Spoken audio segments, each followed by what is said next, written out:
In this video, we're going to cover 4 of the more challenging interview questions. Now remember, you're going to come across a lot of different scenarios and a lot of different questions from different people. So the idea is to build a foundational statement or answer in response to the different scenarios that come up. Now I suggest, as I present each question, go ahead and pause the video, try to answer it yourself, and then continue playing the video so you have something to compare and refine your own answer with. All right, first question. What are your salary expectations? Now, this is a hard stop.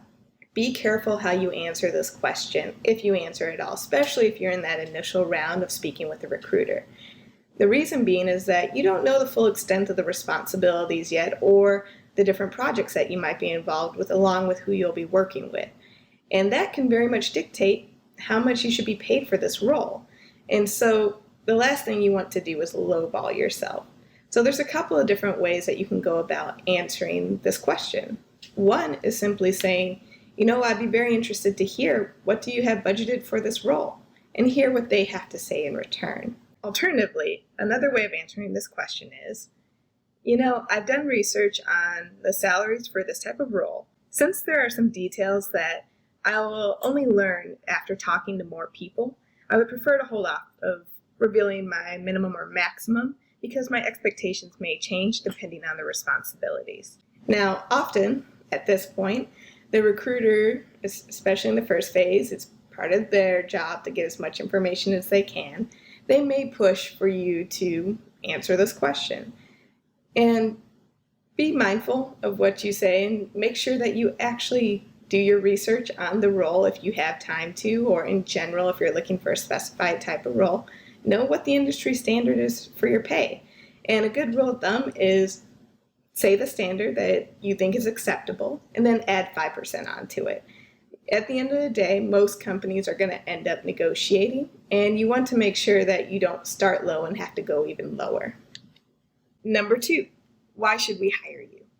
Now, it's important to connect your skill set with the initiatives listed in the job description, on the company's site, or even in the very conversation you've been having with the interviewer. The idea is that you're going to connect your skill sets and expertise to the immediate value you bring to the company.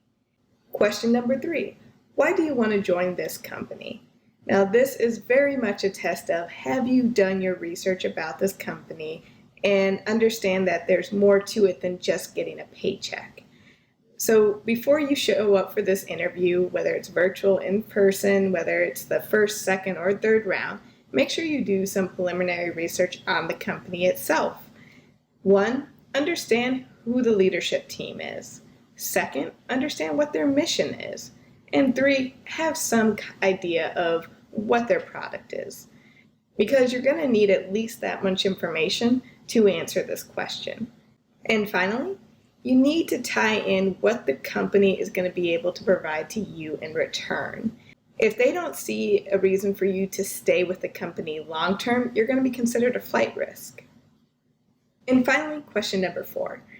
Why are you leaving or have left your previous company? Now, don't start bashing the company. The moment you start going down a negative road with your response, you're going to start to be associated in a negative light.